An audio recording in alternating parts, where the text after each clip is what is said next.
On CXO Talks today, I have with me Purva Aggarwal, founder and CEO of Good Good Piggy, India's first ed fintech startup. Featured as Next Leaders 2021 by Japan's Startup Review and finalist in Shark Tank India Season 1, Purva is the ambassador for Women in Tech India. If you are an entrepreneur or a CXO, don't miss this super insightful conversation as we discuss how to become a thick-skinned CXO.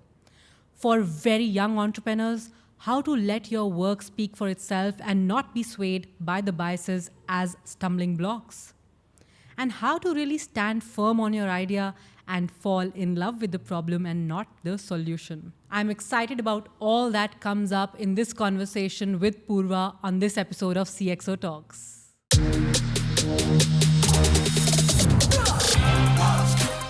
Purva, let me dive straight into the topic, okay? Let me bring the elephant into the room. You were not only not funded in Shark Tank, but you were literally ripped apart by the sharks, people who have been entrepreneurs, serial entrepreneurs, and now investing actively into startups. And you were there in the first season, getting ripped apart, left, right, and center. What were you feeling in that moment? So, on the show, what you see is like 9 to 12 minutes, right? For me, as an experience, it lasted 90 minutes in the room where the sharks come to know you, they come to know what you're up to, and then, bits and pieces, of course, which are of value and which can be interesting for the viewers are shown in those 9 minutes. Now, for me, when I was, on the show, and when all of this was happening, there were two feelings, right? One where even before going on the show, I was very conscious about the fact that we're a very young venture. Where, when we filed in for Shark Tank, we were 4 months old as a company, very much on an ideation stage. And even when we were going on the show and when the show released, we were 6 months old as a company. Wow. So for us, we were very aware, and I was really proud about the fact that, as an idea stage startup, where you're just starting up, like with your branding, with a website, with ideating what your product will be, there is a test of proof that you're worth national television, and that you've crossed, a lot many rounds. So there's something correct that is happening there. When the bashing was going on, again, I had a big smile on my face, right? A lot about that smile was the fact that I was open to hearing feedback. And that feedback is something that I know will be there and is very much incorporated in what we want to do or how we'll turn up or as the company progresses. And it's very valuable because these people come with a lot of wisdom when they speak.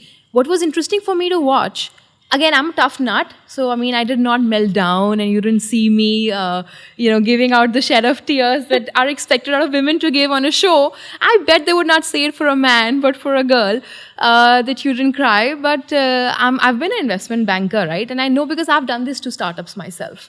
Right. When I was putting up in my private equity practice in London, investors or, for us, we would be deal matching startups to investment. Or family house funding, and that's exactly what you do when you want to get them investment ready. And so for me, it was very, very relaxed because I've been there and I knew the kind of questions that come through. And there was a fact that I could see in the panel that a couple of them were on a yes. So, for example, a shark is already in talks with us to syndicate after the show. Oh. And not just that. 2 of them were very clear saying that, yes, this has potential, it could go right if you take it forward. And 2 of them were harsh on us because they were also invested in a competitor. Yeah. So I could easily see through that, there is a loyalty from those investors towards their existing investment. And no doubt that is what is expected out of good investors, right? And the rest of the 3 of the panel were very, very optimistic if it goes well, and gave us the benefit of doubt that we were starting early. So for me, it was a very proud moment. And I was really happy to take the bashing because all of that got public emotion, curiosity in place in the longer run, right? So there's nothing better for a founder where that emotion rides with you. So after the show, We had people calling us, young people telling us, we want to work with you, we want to prove something is right here. We had parents saying this has merit, keep building. Wow. Strangers giving us these emails for almost 2 months. Trust me, my small team were out of proportion in terms of the reach outs that were happening. We put up a small page on our website which said investor interest, Uh-huh. right? Because we didn't have a product. And we're like, what do we do when we are still coding a product? We went too early on the show.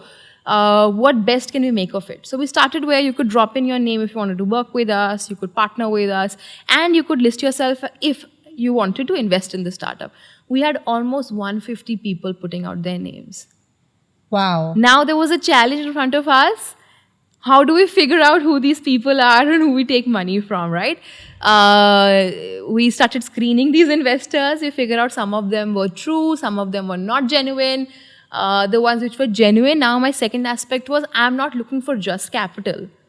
I'm looking for smart capital to back Right. me, Strategic. institutional capital to back me. So for us, it has been very nice. I mean, like I said, it was an emotion that got played out, and it's like it's a marathon that you have to run in the end. So I mean, I was a hardballer, I would say, and I'm still a hardballer to crack that way. And I think that's very important, right? I think as an entrepreneur or as a CXO, it's so very important to have that thick skin and be that hard baller, because that's how you grow. You know that whatever feedback is coming your way, it's not direct against you. It's actually directed towards you to grow in that journey. And I don't think that, if I was in your place, I would be as coachable and as open to such feedback. So that's a beautiful start. And the fact that you were still there with a smile, standing tall, out loud, and proud was something very admirable. So, while all of this has been happening, and now that you've gained a lot of investor interest, what do you feel about this opportunity that you're working on? Because I still remember that while all this bashing was happening, they told you that the sharks told you that remove the words edtech and fintech from your vocabulary. That's hurting, but you're still on that journey.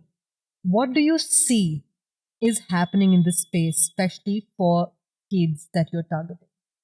So I've been deeply studying this space, right? And as what we want to do, we want to be empowering the next generation that is coming up. For me, what is important particularly is that India today is at a space where we have the maximum number of kids after China. So we're in the top 3 countries with the youngest population. So almost 45% of Indian population is under 18. 33% of them are under 14 years of age. And trust me, when I talk about this generation, which, like we say, Gen Z, millennial, these are common ones, but the ones who were born after 2010 are called Generation Alpha. The ones we are building for is Generation Beta, the ones who will be born after 2025. The hard fact about this generation is that they are highly technologically enabled. In the history of mankind, this generation is the most tech supplied generation ever. So there was actually a scientist. Her name is Susan Greenfield. She writes a book called Mind Change. And she talks about how the generation can be split into two. One is digital natives and digital immigrants. Immigrants, perhaps like you and me, who saw technology coming in, now we can figure out how much we can control. Like an immigrant in a new country, right? Right. We know ki we can balance two cultures, right? So we can be, as digital immigrants, we can figure out how much time on the iPad, how much time our personal life, have a balance Yeah. in terms of technology behavior. But then there are digital natives that she classifies. And that's exactly these kids who are born into this. For them, it's not about control. They don't know a way which is without technology at all. Right. So for me, it's important to understand that, India has to be dealing with this fact, and we need a smart generation to come up. And when I talk about a smart generation which will lead the country, it has to be a generation which is financially smart, because that's a life skill. It's a life skill that takes not just you, your life, your family's life, a country forward in the end. So that's important. And Absolutely. that's where I also saw that parents need guidance. It's a whole new space altogether when it comes to money management. Money has become invisible in this country completely. Kids don't see, money getting exchanged. There is lack of value. There is a ton sensitivity. gratification is quite quick now in the generation. So that is where I started with as a problem to solve. Now, as a business, the reality is that business can always pivot, right? And the strength of a business is that it can react and it can innovate. So the underlying problem is something that we understand. We understand what our consumers need in terms of uh, them or parents having a way to navigate this, to build quality habits in children, to build up their kids who understand basics of life, right? Yeah. And for them to also understand that these parents are both now working, both are living lives in different cities perhaps, and it's a new world altogether with parenting as well. So that is what we are trying to crack. Now, in this journey, what comes up, how it comes up, I'm a person who's very open because I understand that entrepreneurship is about implementing a feedback loop. Right. So that's what we are focused on, to make sure that we can innovate for the problem and then be able to somehow, make parenting simpler for parents, for have better guidance towards what's or how to manage or create a dialogue, in fact, with kids in the digital world. Because I think kids today, what they're doing online, you have no idea, Right. and who they are in person is absolutely different for kids. So for parents to build that sort of a connection Yeah. with the child in the digital world, which can still motivate them to pick up the right habits, which will lead them for a better life, and be good kids in the end. I think that's what we want to underline and underscore with what Good Good Piggy wants to do. And this is very important. You brought in some very interesting insights and important points here. One, of course, India, I think, is already a very young nation. And by 2025, I heard you say somewhere that we will be the youngest in terms of the number of children that will be there in the country. And having said that, the generational shift that you are addressing already when it comes to money mindset and money management, I still remember that the fact that you call this brand Good Good Piggy comes from piggy banks, right? Which we had as kids, and how we used to go to our parents or, have those small monthly, Allowances. things that we had. The parents used to give us those pocket monies, right? That the money that we used to actually save to get ourselves a gift or something.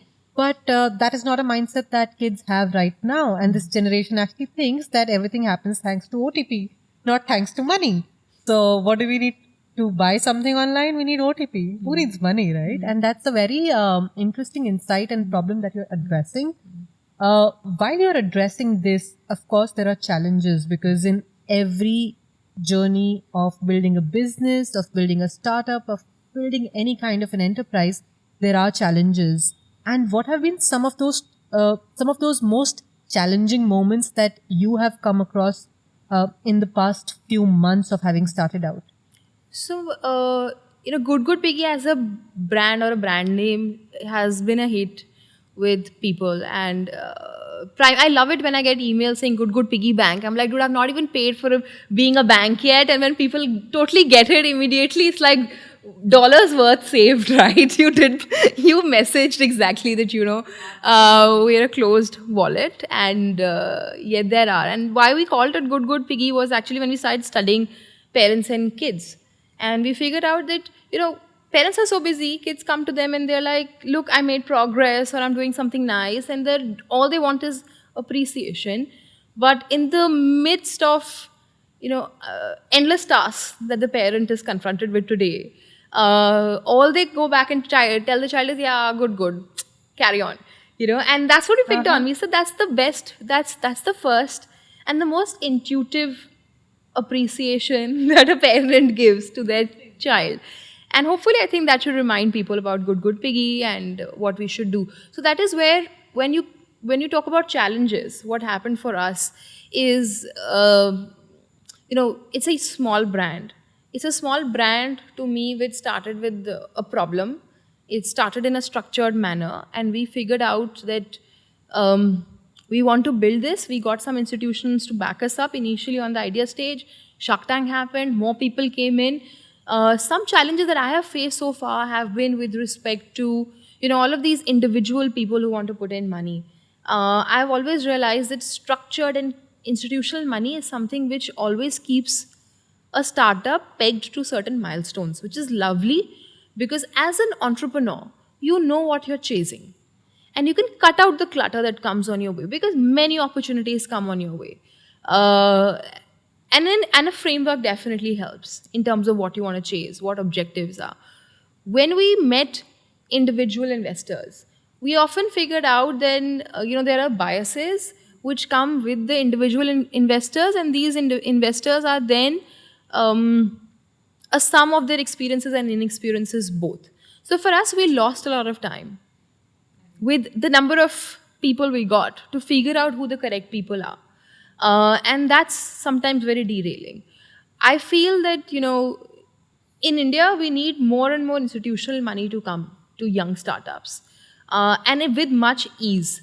Because with institutional money, the selection criteria is very strict, because they are bound to give returns to their LPs, to their GPs, right? When they're investing into a startup, and for them, then they're looking for a 10 on 10 startup to fund.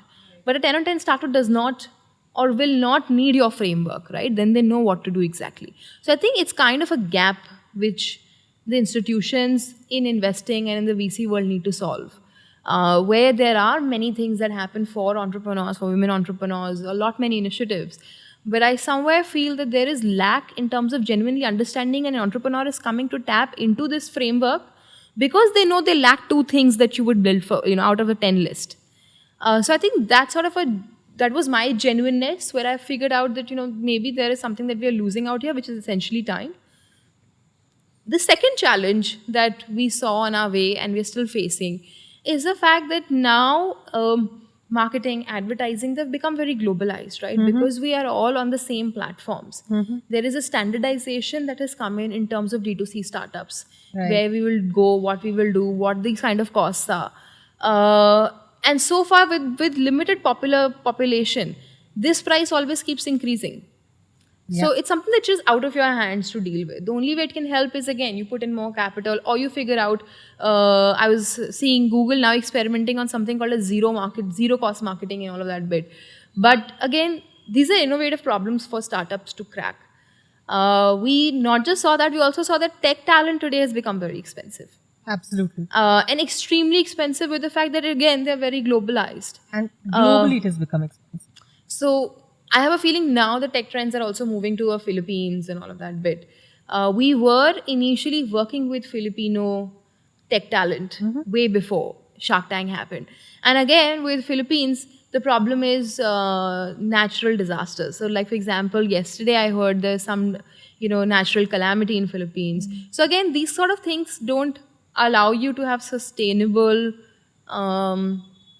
work, deliverables, Right. because those are out of hand situations, right?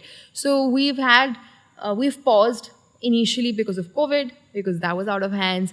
Then we paused for a bit because of natural calamities in a particular region in the world, though it's cost effective for us to do now. So I think there are many things that keep happening, and you can't really complain. The essence for an entrepreneur is that you can't let time take over. Yeah. Come rain, So come sunshine, you have to go on. go on. I agree. And, of course, there are things that come and derail the momentum, and that's where the test of an entrepreneur really stands out. What are you really made of? What's your metal like? I want you to, because you are in a journey where you are, of course, looking at creating a brilliant money mindset for kids and for them to start early on. Take me back to your childhood. How was that? Of course, I'm sure you had piggy banks back then, Yep. before you began Good Good Yeah. Piggy. But how was your childhood? What did you experience when it came to your family, where you were living? What was money mindset for you back then? So I can contrast this now because I have my nephews, nieces. I mean, unfortunately, I'm not one of those founders who has kids, and as a parent, you're starting a startup like this. But I'm just a passionate person when it comes to what I want to do for the current generation, is because I spend time with my own nephew, and I could figure out how childhood has changed. And you will often hear your parents, your grandparents, or your friends talking about, oh my god, hamara bachpan used to be very different, and aaj ka childhood is so I started thinking that how is this that childhood is changing so crazily, right? And I still remember the first pitch we made to our investors in 2021. It had this timeline. It had this timeline which started with the oldest generation saying how would they entertain themselves. They would entertain themselves by going for a theater. Then years later, how would they entertain themselves, right? Or how they would tap into a film or a music. They would do it by a black and white television, right? Then moving on to a iPod, to an iPad, to now it being on apps, to what is predicted now, virtual reality and AR. So, what you definitely say, the way that childhood is not changing, it's technically technology that is changing childhood. My nephew, again, when I thought I will give him a piggy bank, I was returning back from London and I got him one small one. He went, he was really happy, right? Because it's for him, is his first treasure experience. For all of us, Gullaks have been our wealth. Yeah. When we started, we would never even turn it back to mom. When, I still remember mom would tell me, give it to me, I'll put it up in a bank for you. Whatever money you have, I'll double it and put it up in a bank. Yeah. And yet you would not agree to give or trust your parents to say, okay, yeah, but you won't trust a bank. Will they give you back money? Because your piggy bank money, is right in front of you as a kid. Now, when my nephew went around the room and he asked everybody to put coins in that piggy bank, nobody had coins, and I was like, dude, my gift just got smashed on my face, right? For me, it used to be really fun because my parents would go and tell me to go and shop something from outside, and some chiller used to be left. I used to not give it back to them. I'd fight and said, put it in my piggy bank. Nowadays, you don't ask kids to shop. I don't ask my nephew to shop. Instead, he comes up with my phone saying, give me your OTP. Like you said, it's the OTP that they need, not the money. So one day I asked him, I said, and this was, I think, a conversation. I still remember he was being fussy about brushing his teeth in the night. And I told him that, you have a really cool toothbrush. It has a car handle. And, how did you get it? He said, my mom is rich. She got me that. I said, how is your mom rich? He said, because my mom has Google Pay. I'm like, so what? And she's like, Nani is not rich because Nani doesn't have Google Pay. My mom is rich because she has Google Pay. Like, how does Google Pay get money? I don't know. Google gives mom money, right? So kids don't know what this entire concept of digital money is. Yeah. They don't see money being exchanged anymore. They don't see an Amazon asking you for change. So they have no idea that all of this is of value and it is hard-earned money. And I think with my time that I remember in my childhood, we would be given, or if I would want something, we would have to put a petition to parents. It would take a while to figure out when we'll go to market. Then it used to be a hunt in terms of search and discoverability where you'll find a product. Yeah. And then getting that to yourself. The gratification cycle used to be really long. Delayed. Yeah, really delayed. And now the generation doesn't have patience at all. And thanks to our financial infrastructure, we have credit available, we have over credit available, we have BNPL, now we have cards in the hands of young kids, which is surprising to me that, they can spend, parents will pay for it later. So, I feel helpless somewhere. And I think there has to be somebody who's taking the onus of building this responsibly, because this can also go wrong if extra commercial intentions come into play. And more than that, I think Good Good Piggy therefore is taking the onus of at least building or addressing this as a technology in a very, very sensible and responsible manner, because yes, it can go wrong completely. Yeah. I hear you. For And kids.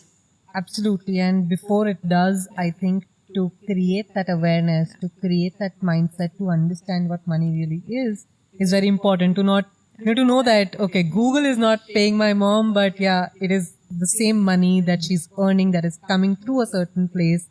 And also to understand, I think that right from understanding saving to investing, to be wise about, where do I put this money? And understanding that not everything has to be taken care of immediately, understanding needs versus wants, very important concepts for kids to understand, something that we understood as kids because our parents were from a very different Correct. time. So tell me this, while we've talked about all of this, I think every CXO, because this is the show where CXO talks. So one thing that I want to understand from you, Purva, is that every CXO, every entrepreneur is faced with many perceptions or myths, as you may call them, about what their journey entails, about what their role entails. Now, knowing that you're a very young founder, one thing that I definitely would want to know is how has age played out for you? And what are some other myths that you have probably faced or perceptions that you've faced which you've challenged and shattered? I would love for you to shed light on that. Not many, right? Because again, it's personal for me to share something like this, but it is true. Before even starting this sort of a venture, I belong to a research field, right? And I figured out, do I really want to do this? Do I want to leave my London job and come back to India and then, figure or solve this problem out, knowing it's a virgin space, nobody has taken this position, it has potential. There are companies outside which have done so well on similar trajectories. Having said that, I made a list, an Excel sheet, and had a look at the competition, right? And when I was seeing founder names, I saw everybody who was a man, not a single woman except Louise Hill in UK. Go Henry, a product I really like, admire, love, and I think her balance sheet gives me confidence that we will reach that bottom line. And Mariana in Mexico, who's running Inver Kids. And again, I reached out to her and then we became friends on LinkedIn. Very nice of her to, keep telling me it's an ocean, it's a blue ocean, and I'm there with you. And we would talk a lot. Rest, all of the startups that I saw were all men in this space, with where you were inventing for kids and money, right? Second aspect that I saw was everybody was older. And I was the only one who was like 25-year-old thinking, really do I want to do this? Especially as a solopreneur. There is no co-founder, there is nobody right now. Do I want to take this jump? Or should I wait for somebody to join hands and then begin this journey? And I figured out going back to certain mentors, going back to my parents, going back to, your ex-bosses, your people who you have trust with in terms of career, and asking this question. And I figured out, no matter what everybody really said, it's important that you challenge the status quo. Yeah. And you say that, this is the reason why you want to also do this. Is because there has to be, and I still remember meeting Abhishan Pant, one of the very people who are changing the fintech industry in India. And the moment I met him, the first thing he sat down and told me was, thank you. I said, thank you for what? And he said, thank you for doing this. Whereas a woman, you're still out there building technology, right? And I don't know why, but women do fall back in terms of technology roles. And I'm even more hardballer in that sense that I'm non-tech in a completely tech business to do. So, yeah, for me, though, that was a challenge for sure in terms of my mindset, in terms of getting out and figuring out, do I really want to do this? And the answer was yes. And this is all the more the reason why, that you will A, find support, B, also find criticism about it. And, because you're young, the criticism slips away. It adds to your, you take it up as a height, and then you stand on it and you look at a wider horizon and you build. There is nothing that really hurts you because you have that capacity to keep going on and nothing to lose. And the fact that, what else? There's a long way ahead and this is all a journey. And more or less puzzle pieces will combine today or tomorrow to something meaningful. So I think that perspective or that mindset as a CXO definitely keeps driving on. So not a single day is the same. One day, you were really enjoying a milestone. The other day, I sometimes just sit and I'm like, why does everybody just come to me with problems? Right? As CXO, the only thing you keep hearing are problems. Is nobody comes and tells me this is going fine in the company. This is going correct. The only thing you hear from stakeholders is this is the problem, we need to fix this, we need to fix that. And they end with so many problems in your mind, in your head, and you're figuring out what to do. You question your role. That, boss, am I the only one who is here for problems, or I'm supposed to be a part of the person who should be picking up a good day? But then this mindset, I think, will always be there for any CXO. That is what our role is in the end. One, vision. Second, getting sure that the entire plan is up and going for the company. So yeah, that's where I am, to be honest. It is a learning day for me every day. And I go to office, go to meetings with no egos, with absolute humility, and But when taken on wrong sides just because of a age number, then I'm very clear to keep quiet, but then smash it later on their face with the objectives and results. So I'm very silent in that, very patient also. And then I let work speak. Yeah, yeah. I think that's what's most important. But what I really admired is that you talked about tech, the fact that you are a non-techie and doing something which is out and loud tech, right? Building it for the young, for the kids, and start helping them start early on their money journey. But tell me this: you mentioned that a lot of women are hesitant when it comes to taking tech roles, despite the fact that if you were to actually draw a pyramid and see the number of women who are there in the workforce early on in tech, there are quite a few. But as they progress in the journey, the more senior they become, the number of women reduce. Why do you think that is a challenge for women to take senior tech leadership? We put out job opportunity on LinkedIn for developers, for senior developers to come in. I had almost over 100 applications, one application from a woman. I reposted specifically saying now I'm resharing this post with a shout out for women, right? Not saying that if you're a woman you will get a preference, but for sure that if you're a woman and you're not being reached out for a role, then here I am reposting it, especially just to see if I can get women in the funnel. None.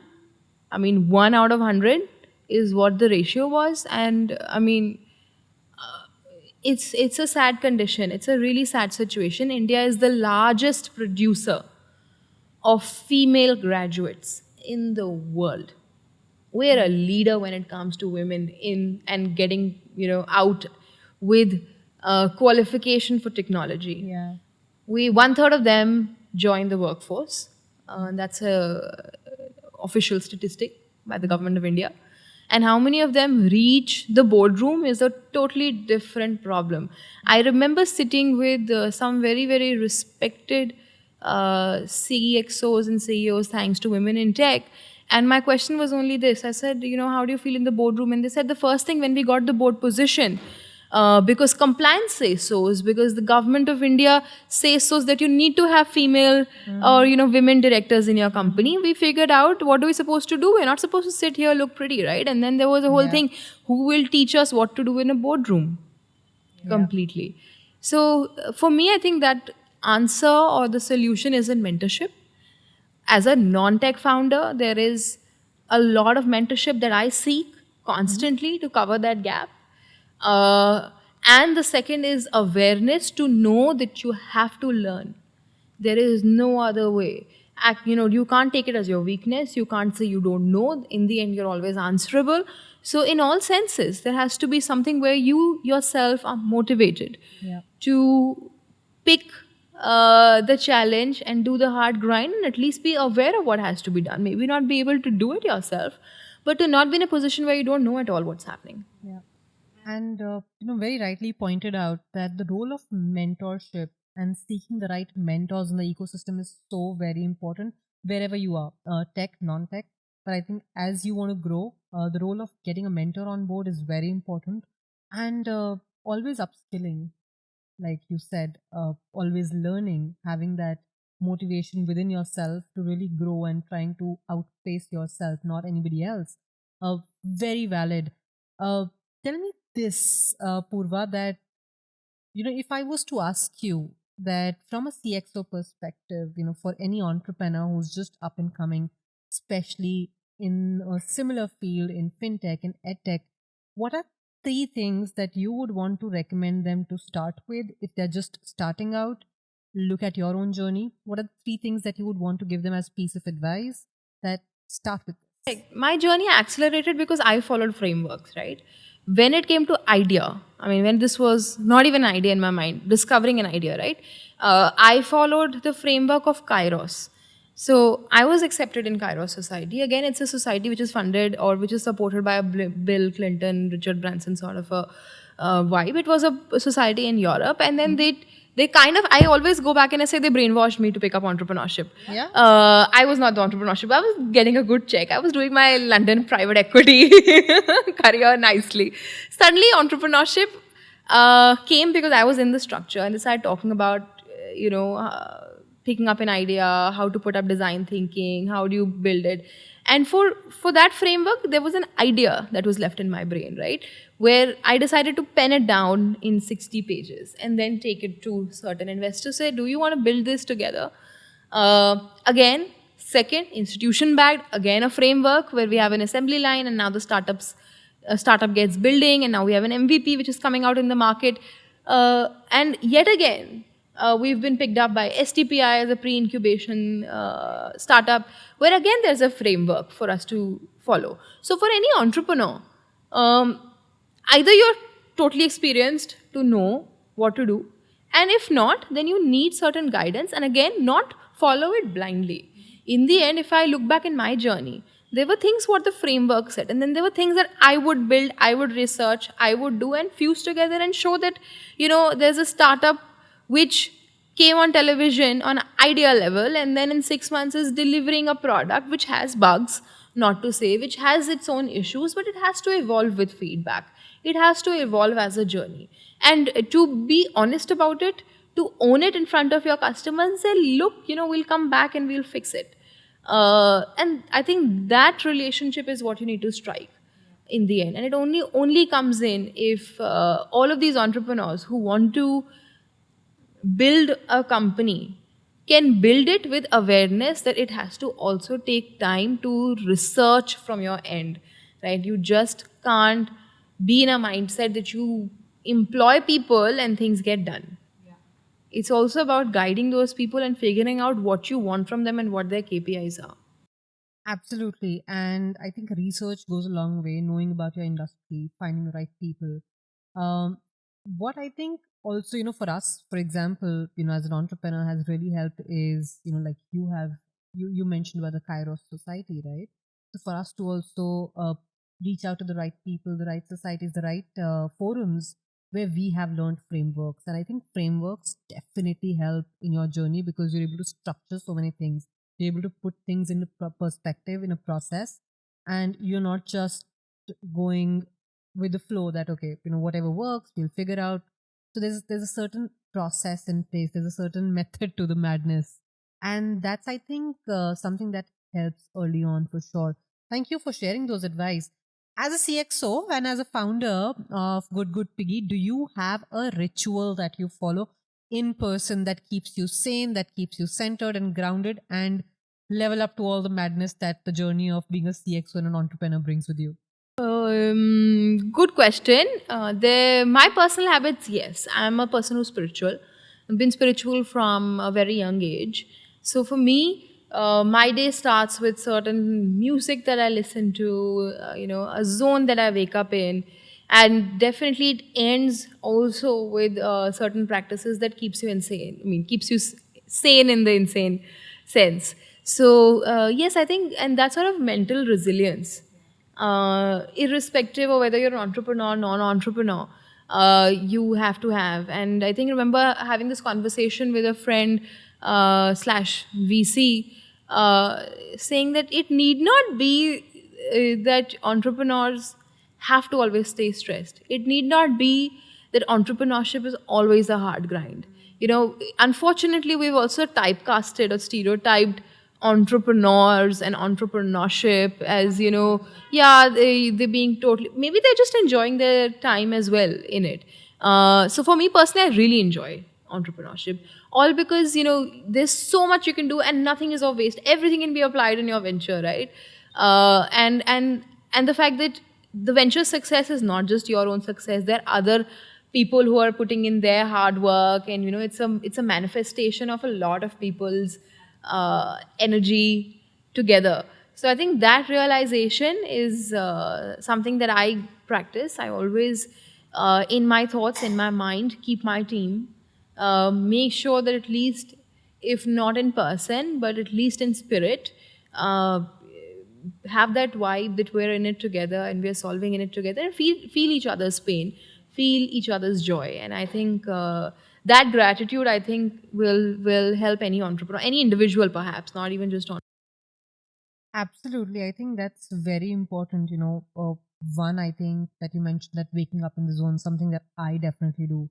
Um, Having gratitude because it's not just you that is coming and putting this vision together. There's so many people who are joining this vision, and beautifully put out that having that sense of gratitude, always having them on top of your mind, always helps, and celebrating those small moments, and I think encouraging them is a part of the entrepreneurship journey that is so motivating.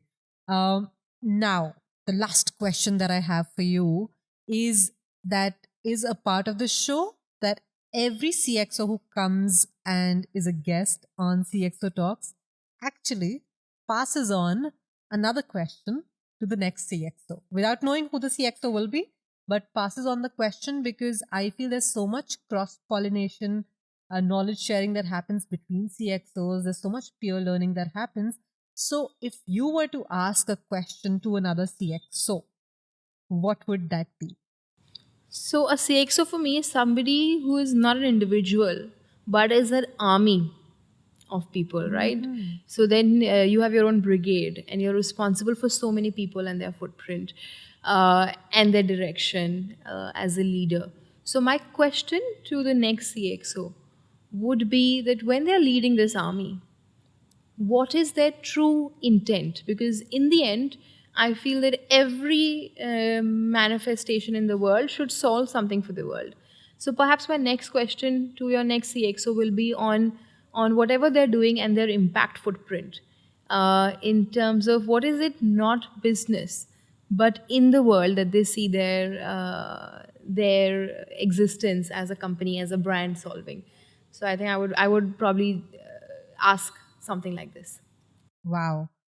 Uh, wow. Like I'm stunned because I think what we often do not think about is beyond the vision, what is the impact that we're creating? So, yes, I'm definitely going to ask that question about the impact footprint. Let me ask you that question. How would you answer that for yourself? Well, Good Good Piggy, I think, has a very high impact footprint. As a if it is a technology which gets implemented, it changes the way kids see their life, the kind of money personality they can set at a very early age. Not just money personality, but also habit personality, right? In general, where the parent is encouraging good habits. So for sure, having better people responsible for better systems, who can be better family members, family owners, better bosses. So definitely that. And second, I think Good Good Piggy as a growing venture has a lot of footprint when I see our employees, when we see the way kind we can generate employment, the way we touch lives of people who work with us, and that's for any business.